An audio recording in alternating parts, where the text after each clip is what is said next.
Chesterton y los católicos hoy. Una conferencia de Monseñor José Ignacio Munilla.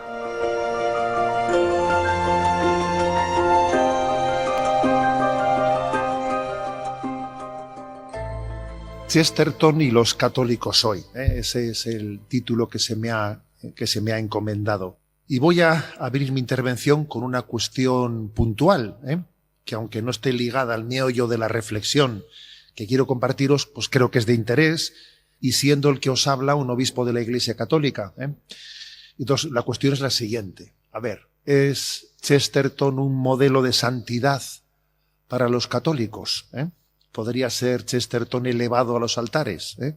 Esa es una cuestión que se ha planteado, Chesterton Society, pues, propuso esta posibilidad, la propuso. El obispo de Northampton, Inglaterra, que era pues la diócesis donde él había nacido, vivido, Peter Doyle, nombró un sacerdote y abrió pues una investigación para ver si podría abrirse o no, parecía prudente, un proceso de beatificación o de canonización, ¿no? Y finalmente el obispo dio un dictamen. El dictamen fue contrario, ¿no?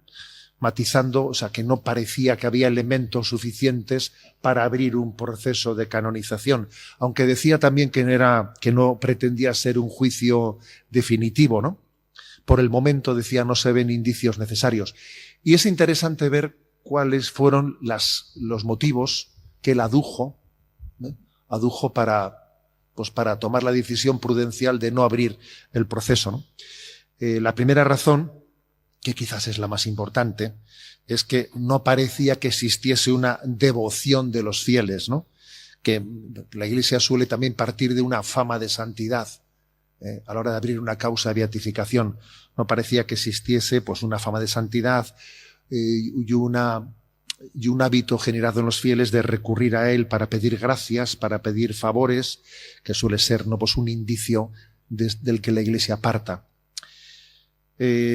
También, en segundo lugar, decía otro motivo, el hecho de que no era fácil extraer de la documentación existente un patrón de la espiritualidad de Chesterton.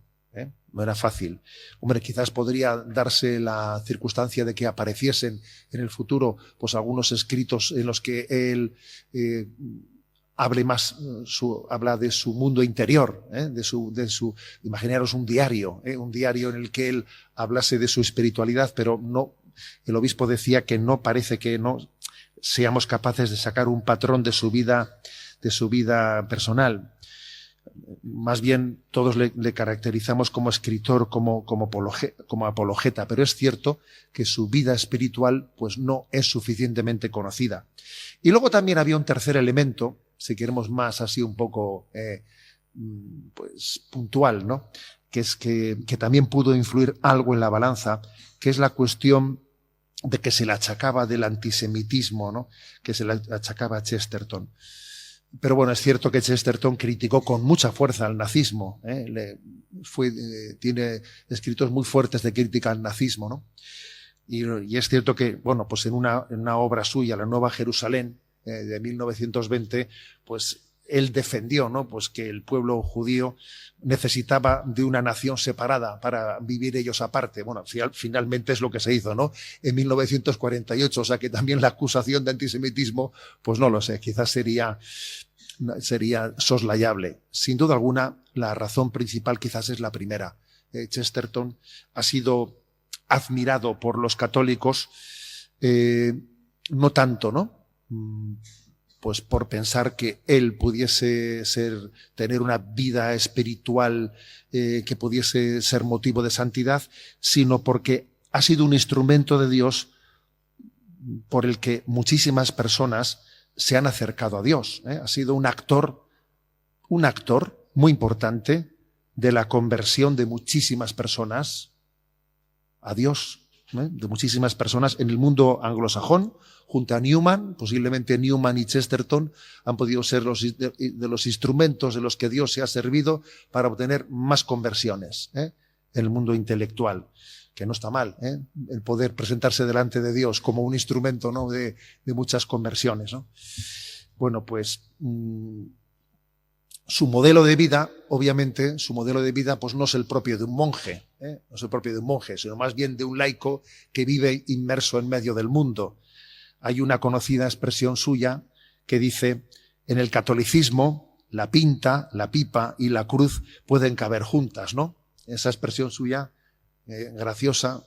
La pinta se refiere a la cerveza, ¿no?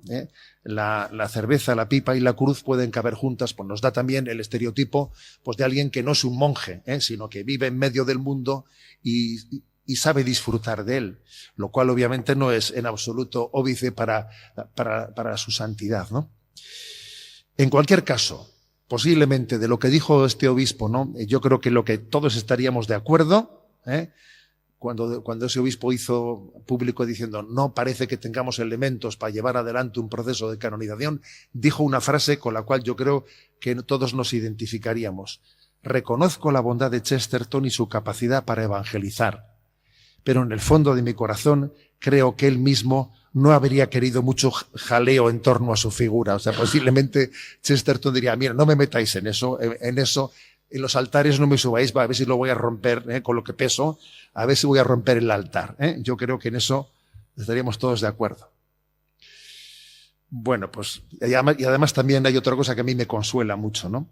Que Dios puede conceder a algunos hijos de la Iglesia el don de ser instrumento de Dios, a pesar de su falta de santidad.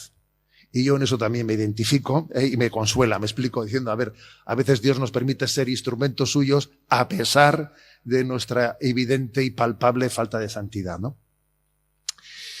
Pero dicho esto, también quiero, antes de entrar en materia, ¿no?, quiero también mentar un detalle histórico muy interesante.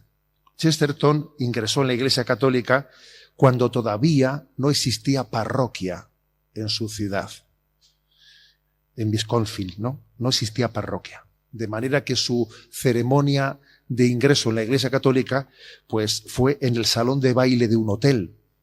Allí fueron a un hotel, utilizaron el salón de baile para convertirlo en capilla así. Su mujer ya, Frances, su mujer, que se convirtió 4 años más tarde, entonces, en 1926, entonces ya había parroquia. Se había construido la parroquia católica justo ya el año en el que ella se convierte al catolicismo. Y es curioso que la parroquia se erige en honor a Santa Teresita de Lisieux. Interesante esto, la cual era canonizada ese mismo año en el que la esposa de Chesterton se convierte al catolicismo y en la que se erige esa parroquia, Beaconsfield, se erige la parroquia bajo la advocación de Santa Teresita de Lisieux. O sea que, sin duda alguna, uno puede apostar a que pesó mucho en el corazón de Chesterton y de su mujer la figura de Santa Teresita de Lisieux. De hecho, yo creo que Chesterton es un intelectual con alma de niño, ¿no? Y que la infancia espiritual de Santa Teresita es compatible perfectamente con su camino. Me parece adecuado insistir en que esta coincidencia histórica, pues, puede ser luminosa. Nietzsche y Teresa de Lisieux, vaya dos espíritus antagónicos, tú verás, ¿no? Habían sido contemporáneos y habían fallecido cuando Chesterton tenía 26 y 23 años, respectivamente, ¿no? Entonces, la batalla cultural que emprende Chesterton le confronta con el superhombre de Nietzsche, que había impregnado el pensamiento moderno, pero al mismo tiempo, yo creo, ¿no?, me atrevo, ¿no?, también a afirmar que él también había bebido de la humildad de Teresita de Lisieux, sabiendo muy bien que para Dios lo somos todo y sin Dios no somos nada. Que yo creo que eso forma parte del alma de Teresita de Lisieux. Yo para Dios lo soy todo y sin Él no soy nada. Pero bien, dicho este prolegómeno, yo me voy a circunscribir al tema, al título de Chesterton y los católicos hoy, ¿no? Obviamente, Chesterton y los católicos hoy puede ser abordado de diversos ángulos, pero me centro en el ángulo que me parece que es para mí el tema estrella, el que para mí me parece que es el tema estrella, ¿no?, de Chesterton y su relación con los católicos, que es el tema de la batalla cultural. El tema de la batalla cultural. Porque hoy en día este tema todavía tiene pues mucha actualidad, ¿eh? Y en la última plenaria de la Conferencia Episcopal, el presidente don Luis Argüello, en su discurso inaugural, mentó la batalla cultural en la que los católicos estamos, ¿no? Y entonces fue criticado. Hubo por ahí críticas, pues el presidente de la Conferencia Episcopal se ha sumado, ¿no?, al concepto de la batalla cultural, y tuvo sus críticas, ¿no? Los católicos estamos llamados a tomar parte en la batalla cultural. Lo planteo obviamente porque soy consciente de que Chesterton se hace presente en la vida pública tomando parte en la batalla cultural. Eso es innegable, ¿no? Y hoy en día en algunos ambientes, incluso católicos, se critica esto. Se dice que eso sería poco evangélico, que el estilo del evangelio no es la contraposición, que no es la confrontación, sino el diálogo, que el evangelio es un punto de encuentro, el evangelio es ser fermento en la masa. Entonces se plantea que la batalla cultural no es compatible con el estilo evangélico, ¿no? Pero yo comenzaría por desenmascarar este mantra, que yo creo que es un mantra falso, ¿eh? Es falso que Jesucristo excluyese la confrontación. Es falso. Dice, pues no sé qué evangelio lees tú, pero los evangelios que leo yo, vamos, eso de que Jesucristo excluya la confrontación, por el amor de Dios.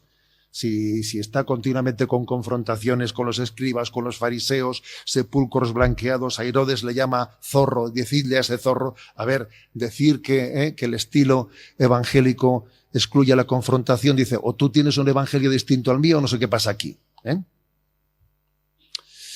Pero es curioso, ¿no?, que se ha acuñado la palabra estilo evangélico sin que tenga apoyatura en el evangelio. A ver, eso me llama la atención a mí. ¿Cómo es posible que ocurra eso? Es obvio que Jesucristo no fue un moderador de pluralismos, sino que fue un maestro de la verdad. A ver, eso es obvio. Eso es obvio. Uno se acerca a los evangelios. Jesucristo no es un moderador de pluralismos, es un maestro de la verdad. Y entonces hoy en día se manipula el concepto de espíritu evangélico contra el evangelio mismo, ¿no? Que esto no es nuevo.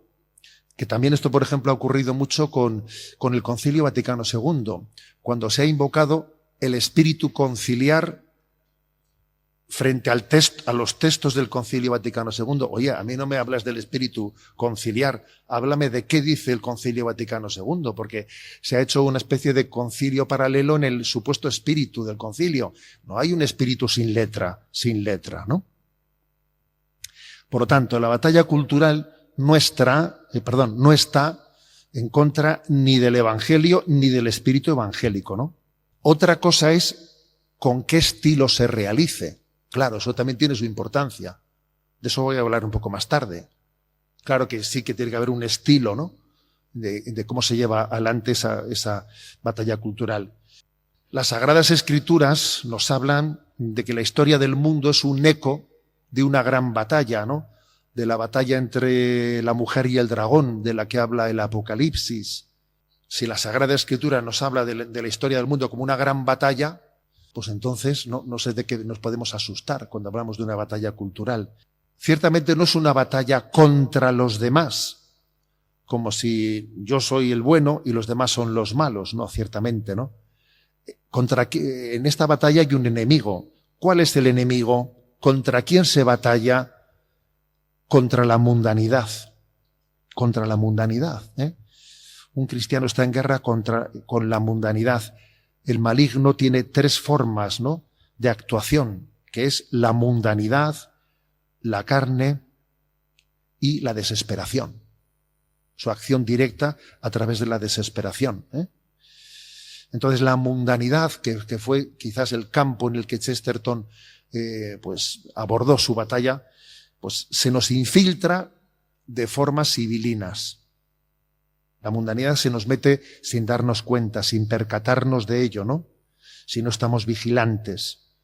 Hay un texto de San Pablo que me parece muy elocuente, yo cito mucho, que es Romanos 12:2, y dice: y no os amoldéis a este mundo, sino transformaos por la renovación de la mente, para que sepáis discernir cuál es la voluntad de Dios, qué es lo bueno, lo que le agrada, lo perfecto. Fijaros, y no os amoldéis a este mundo, sino transformaos por la renovación de la mente.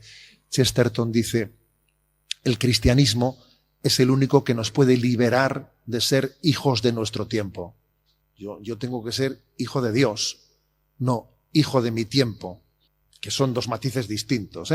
Yo soy hijo de Dios, no soy hijo de mi tiempo. Mi manera de ver, de juzgar, tiene que estar empapada por el Evangelio.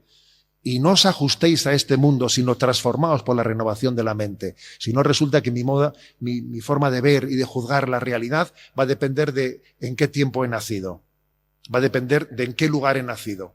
Eso, por desgracia, ocurre.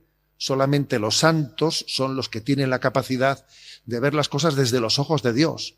Y no os ajustéis a este mundo, transformaos por la renovación de la mente, para que sepáis discernir qué es conforme a la voluntad de Dios, ¿no? Entonces, pues esa batalla existe, pero la trinchera de esa batalla, de esa mundanidad que se nos infiltra sin darnos cuenta, o que se te infiltra la mundanidad, que dices: ¿y esto cómo ha pasado en mi vida? He cambiado hábitos de mi vida sin darme cuenta, porque me he mundanizado, ¿no? La trinchera de esa batalla pasa por medio de tu corazón, porque estamos en guerra interior para no mundanizarnos, ¿no? Y hay de aquel que no participe de esa batalla. Esta batalla cultural llega pues a manifestaciones, aquel que no se somete, dice San Agustín, de dos maneras persigue el mundo a este mundo, ¿no? O lo halaga para intentar seducirlo,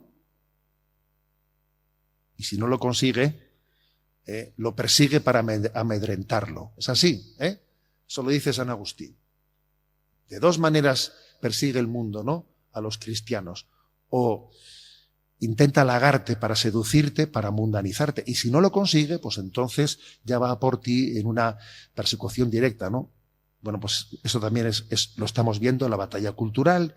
El que no se somete es excluido, es cancelado, es perseguido, tal y como Jesús nos profetiza, ¿no?, con mucha frecuencia en sus evangelios. Nos profetiza la incomprensión y nos pide que estemos preparados para la persecución. Por lo tanto, hay dos tipos de cristianos: los resistentes al espíritu del mundo y los claudicantes. Y es obvio que Chesterton es resistente, no es claudicante, ¿no? La crisis cultural de nuestros días, ¿no?, pues también se caracteriza porque hay una progresiva mundanización, poco a poco, ¿no? Se dosifican los despropósitos para intentar vencer la resistencia social. Es un poco el síndrome de la rana hervida, ¿no?, del cual tantas veces hemos hablado, ¿no? Pues la rana hervida, que mundanizarse progresivamente creyendo que eres un cristiano moderno para terminar por estallar en una abierta apostasía. Pero claro, eso tiene lugar en una progresiva mundanización sin que tú te des cuenta. Bien, por tanto, afirmación primera: existe una batalla cultural que es una dimensión de la batalla espiritual, esa batalla espiritual de la que nos habla la Sagrada Escritura. Hay de aquel que no sea consciente de que existe. La vida cristiana es milicia, dice el Kempis, ¿no?, el famoso libro de Tomás de Kempis de la imitación de Cristo. La vida cristiana es milicia, existe una batalla, ¿no?, y hay de aquel de que no sea consciente de ella. ¿Cuáles podían ser los principios o axiomas claves de esta batalla cultural? Voy a hablar en concreto de 4. El primero: no existe la doble verdad. O sea, creemos en el principio de la no contradicción. Una cosa y su contraria, una proposición y su negación, no pueden ser ambas verdaderas al mismo tiempo y en el mismo sentido. Pues no puede ser, Creemos que hay una verdad y creemos que hay un principio de no contradicción, con lo cual buscamos una verdad objetiva. No todo vale. Entonces no me digas una cosa y su contraria y no me pidas que me quede tranquilo, porque no puede ser. En nosotros Dios nos ha creado con un deseo de búsqueda de la verdad que incluye una lógica. Por tanto, la lógica me impide que yo asuma pues un principio de doble verdad. Segundo principio, la confesión de la verdad tiene 4 niveles. Una es creer en esa verdad. Un segundo nivel es vivirla. O sea, que eso en lo que creo, yo obviamente intente ser coherente, configurar mi vida con esa verdad en la que creo. El tercer nivel de la confesión de la verdad es intentar transmitirlo. No solo me lo quedo para mí. Eso en lo que creo y con lo que intento configurarme, intento transmitirlo, comunicarlo. Pero hay un cuarto nivel, y el cuarto nivel es desenmascarar lo que es contrario. Y este cuarto nivel es importante, aunque sea antipático, es importante. El cuarto nivel, que es el de rebatir los errores. Yo no solo creo, no solo intento ser coherente con lo que creo, no solo lo predico, sino que también tendré que rebatir lo que es contrario a lo que creo, porque es que si no, estamos de alguna manera admitiendo la doble verdad, ¿no? Sin este último nivel, pues primero caemos en el relativismo, después en el escepticismo y finalmente la desesperanza. Y esto supone asumir la apología, ¿no? En tercer lugar, el estilo de la batalla cultural, al cual me refería antes, nos decía que lo quería abordar. También el estilo de la batalla cultural es importante, porque la verdad y la caridad no son contrapuestas, nunca lo han sido, sino que son 2 caras de una misma moneda. Chesterton yo creo que lo demostró de sobra con su talante.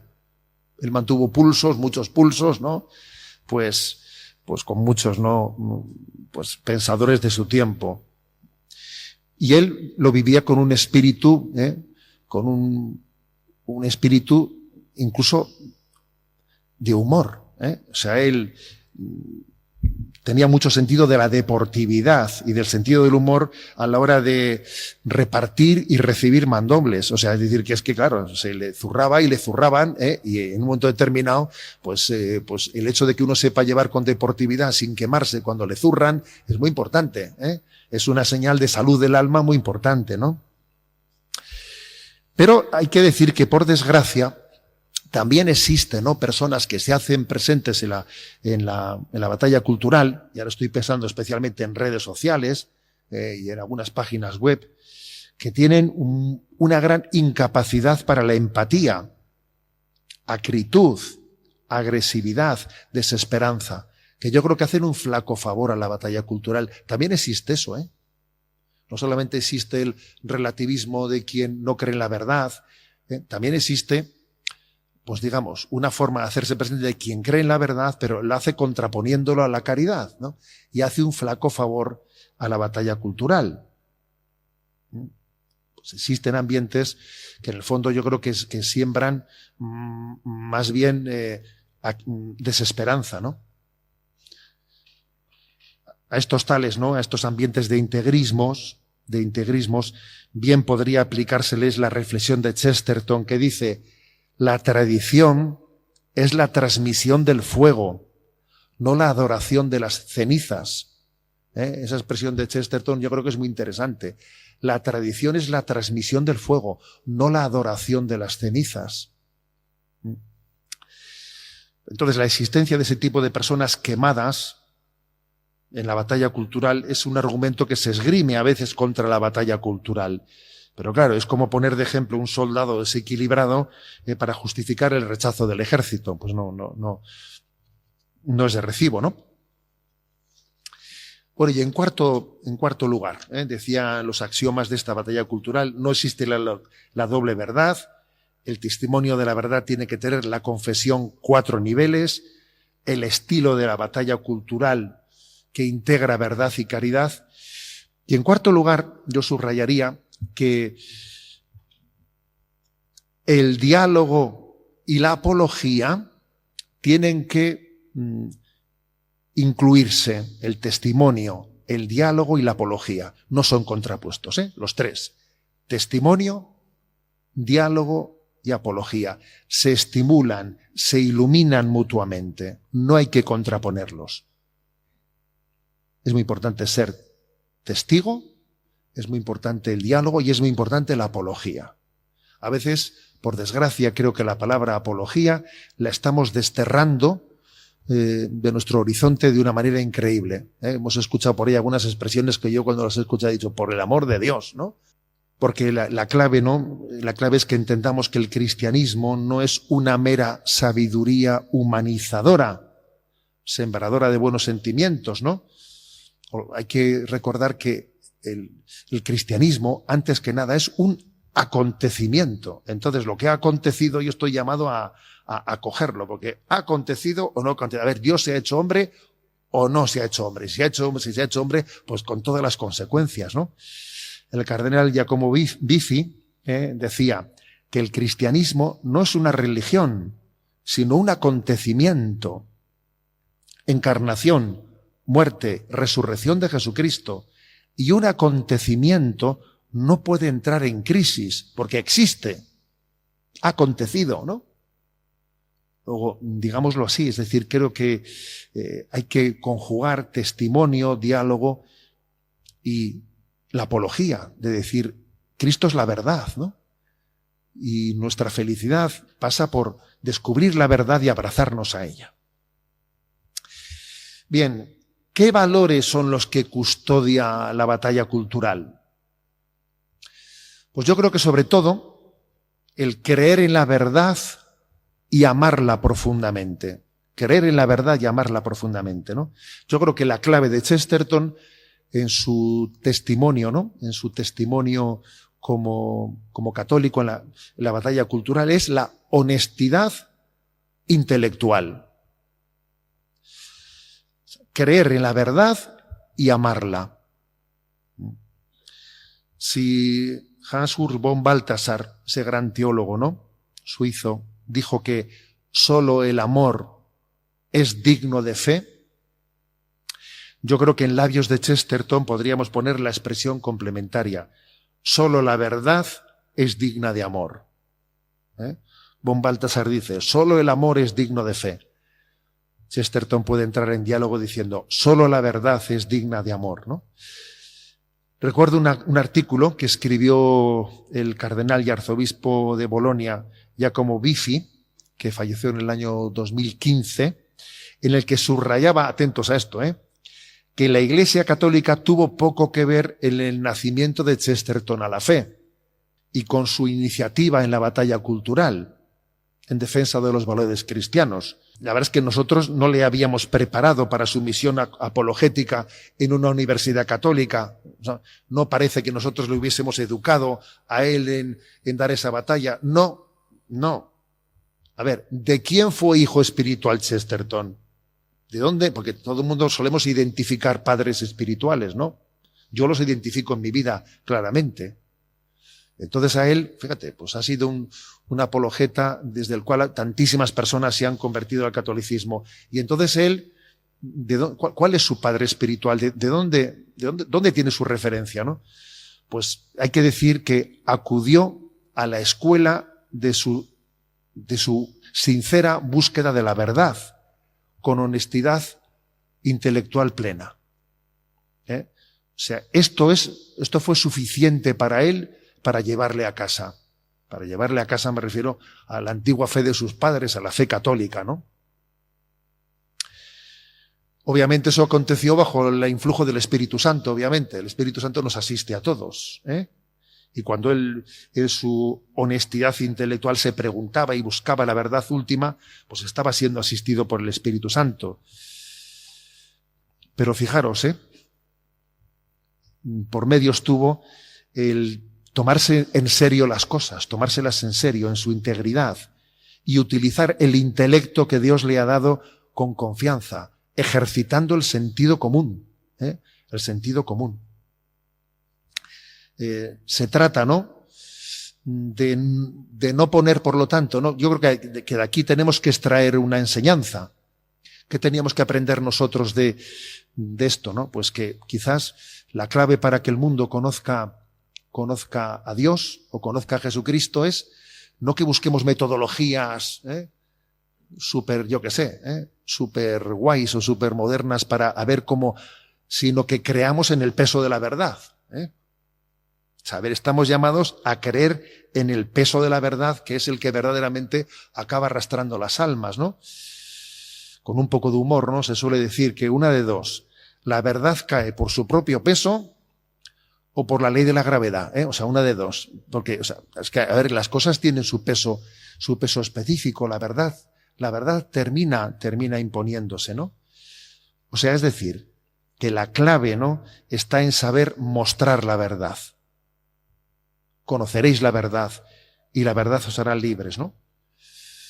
Son muchos los especialistas en Chesterton que han subrayado la honestidad de Chesterton como el tema clave para que llegase a la Iglesia católica. Don Juan Luis Lorda, que también es muy conocido, ¿no?, como uno de los autores españoles también que más nos ha ayudado para acercarnos a Chesterton, dice él en un texto suyo: cuando todavía no creía, Chesterton se fijó en el fondo disparatado de algunas corrientes como el materialismo, el relativismo, el esoterismo. Más tarde encontraría algo similar en las múltiples críticas al cristianismo, que se producían con una animosidad desproporcionada y con una disparidad desconcertante. Al analizar sus contradicciones, llegó a una conclusión genial, que sigue teniendo vigencia. Dice: si el cristianismo era criticado por argumentos opuestos o posiciones opuestas, eso significa que el cristianismo representa el centro, la verdad, la norma, lo normal de las aspiraciones humanas. Él llega a esa conclusión. A ver, si le están criticando por una cosa y por su contraria, a ver, entonces es que tiene que ser verdad, verdaderamente creo que es buscar, ¿no?, buscar la verdad en sí misma, ¿no?, la coherencia de la verdad. Dice también Juan Luis Lorda que el cristianismo encierra una especial capacidad para hacer vivir en tensión fuerzas enormes que no se contradicen ni se anulan: la humildad y la valentía, mi reconocimiento como pecador y al mismo tiempo el gozo de ser hijo de Dios, el desprecio de uno mismo y el amor a uno mismo, desprenderse del mundo con todo tu corazón y amar al mundo con todo el corazón. A ver, son cosas que parecen contradictorias, pero que en el espíritu evangélico, ¿no?, y en el corazón de Chesterton han encontrado la síntesis, la síntesis. Al final, esa gran síntesis que es la verdad de Cristo parece también la conjugación de aparentes contrarios, ¿no? Por ejemplo, ese de que seguir a Jesucristo nos dice que tenemos que saber renunciar a nosotros mismos, y al mismo tiempo conocer a Jesucristo me lleva a reconocer la gran dignidad que tenemos de ser hijos de Dios, las dos cosas. Bien, creo que por lo tanto la clave de Chesterton es su honestidad intelectual, con la cual fue a la batalla cultural, con la cual él buscó la verdad última en Cristo, en la Iglesia Católica, y así la mostró delante del mundo. Voy a hacer un excursus que me parece que es, también importante. La conjugación en el espíritu profético del anuncio y la denuncia. Cuando uno tiene un espíritu profético, conjuga ambas cosas: anuncio y denuncia. Los profetas siempre han conjugado ambas cosas. Hago un anuncio y hago una denuncia. Lo hizo Juan Bautista, anunció: este es el Cordero de Dios. Y dijo: convertíos y pedid perdón por vuestros pecados, las dos cosas, ¿no? La propuesta cristiana, por lo tanto, anuncia la esperanza de Cristo y al mismo tiempo denuncia pues todo aquello, la degeneración a la que se conduce un mundo que da la espalda a Dios. y al dar la espalda a Dios solamente ve su propia sombra, ¿no? Y vemos, mira el poder del pecado cuando no envías tu aliento. Hacemos un anuncio y hacemos una denuncia. Y entonces, claro, aquí viene lo siguiente. ¿Cómo conjugar la denuncia de la crisis moral y al mismo tiempo el anuncio de que hay un sentido, hay una clave en este mundo, que es que Dios nos da sentido para vivir? ¿Cómo conjugar denuncia y anuncio? ¿En dónde poner más el acento? ¿Dónde poner más el acento? He leído dos expresiones que considero muy ciertas, pero que podrían parecer contradictorias, ¿no? A don Enrique García Máiquez, ¿no? A ti te he leído decir, Chesterton profetizó que la herejía del futuro sería una herejía moral. Me parece eso muy interesante. Chesterton obviamente fue un profeta cuando desenmascaró el antinatalismo, el divorcismo, el animalismo, el falso pacifismo. O sea, él se dio cuenta de que la herejía del futuro iba a ser una herejía moral, la pérdida de conciencia de que existe una ética, una moral, ¿no? Pero al mismo tiempo también uno lee a Giacomo Biffi, a este cardenal arzobispo de Bolonia que fue, ¿no? Y dice, Chesterton sabe que la consecuencia más dañina de la descristianización de Europa no fue la crisis ética, que fue muy grave, fue la pérdida de la razón. Como decía el propio Chesterton, ¿no? El mundo moderno ha sufrido un colapso mental, mucho más significativo que el colapso moral. Luego son dos verdades que hay que conjugarlas, Chesterton nos ilumina en la importancia de poner el acento en la búsqueda del sentido fundado en una verdad última, porque el colapso mental es lo peor que te puede ocurrir. Ciertamente es importante poner el acento en la búsqueda del sentido de la vida, para no caer meramente en una denuncia moralista, ¿no? Pero al mismo tiempo, Chesterton obviamente dedica mucho esfuerzo y mucho tiempo a la denuncia de la deriva moral, de cómo el mundo, cuando da la espalda a Dios, pues corre como un pollo sin cabeza. Y entonces no se acompleja de llevar adelante debates morales, ¿sí? Chesterton se metía en muchos charcos, en muchos charcos de debates morales, ¿no? Y entonces, hoy en día quizás, me parece a mí, que tendemos a escaparnos de los debates morales, diciendo que lo importante, pues, no es el moralismo, sino que lo importante es hablar de los grandes principios, ¿no? Con frecuencia se renuncia a entrar en debates morales, cuando en el fondo yo creo que es por la falta de seguridad de tener una claridad sobre la verdad moral misma. O sea, que creo que es muy importante el equilibrio entre buscar, ¿no? O sea, buscar proclamar el sentido de la vida y al mismo tiempo iluminarlo con muchos ejemplos prácticos sobre la deriva de la inmoralidad en la que entra una sociedad que ha perdido el sentido de la vida. Y estamos, pues fijaros, en este momento estamos llenos de ejemplos, ¿no? Llenos de ejemplos de lo que acontece cuando el hombre pierde el sentido de la vida, pierde el rumbo. La verdad es que termina por no saber cuál es el sentido de la sexualidad, cuál es el sentido de la diversión, cuál es el sentido. Creo, por lo tanto, ¿no? que es importante, quería subrayar este aspecto, es importante ese equilibrio entre búsqueda del sentido y al mismo tiempo la denuncia de la deriva de la pérdida de la moral o de la pérdida de la ética. No son dos cosas que tengamos que contraponerlas, sino que las dos, el propio Jesucristo, ¿no? las ha integrado en su evangelio. Yo voy a concluir diciendo que soy una persona que me sirvo muchísimo de Chesterton, pero lo hago gracias a que muchos de vosotros pues me ayudáis a hacerlo, ¿no? Como don José Ramón Ayón, como don Enrique García Máiquez, como personas de las que yo me he servido mucho, ¿no? Para conocer a Chesterton, pero soy posiblemente de los menos conocedores en profundidad. Pero sí que puedo dar testimonio de la gran ayuda, del gran estímulo, ¿no? que he recibido en él, pues para proclamar ante el mundo, proclamar ante la sociedad, pues que la verdad que Cristo predica es coherente es atractiva, es atractiva. Es divertida, es capaz de contraponerse en este mundo.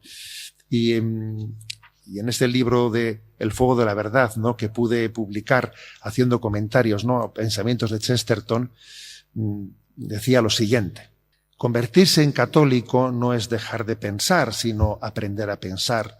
No en vano, si algo tiene como propio y específico el catolicismo, con unas notables diferencias con otras religiones, es el diálogo entre fe y razón.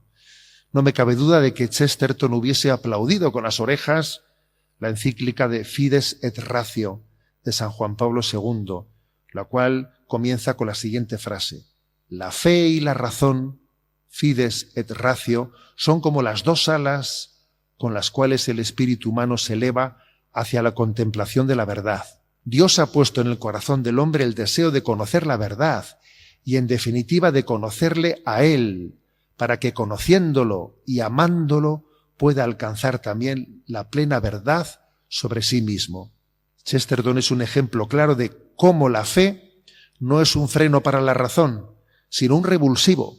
Dios no nos saca de la realidad, sino que nos inserta en ella, nos humaniza. La historia de los últimos siglos ha demostrado claramente que aquellas corrientes que negaban a Dios acabaron negando al hombre. Gracias a la existencia de Dios, nuestra dignidad humana queda asegurada, ¿no? Y creo que Chesterton, ¿no?, pues lo subraya especialmente, ¿no? Y voy a concluir con la que me parece que para mí es el pensamiento de Chesterton que yo más repito, me parece, a lo largo de mis reflexiones, ¿no? Ese famoso pensamiento que dice él: a ver, quitad lo sobrenatural y no os vais a encontrar con lo natural, sino con lo antinatural, ¿no? Entonces, de alguna manera, creo que Chesterton es capaz, ¿no?, de, en este pensamiento, conjugar no solo la verdad filosófica, no solo la verdad moral, sino también la verdad teológica. Existe un pecado original, existe el maligno, ¿no?, que intenta apartar al hombre, ¿no?, de su plenitud, de su santidad. Y creo que si algo yo creo que subrayo en ese discurso de Chesterton es la capacidad de integrar la verdad filosófica, la verdad moral y la verdad teológica, que creo que las tres, ¿no?, son las que nos permiten tener una cosmovisión de lo que acontece en el corazón del hombre. Bueno, pues muchísimas gracias a todos.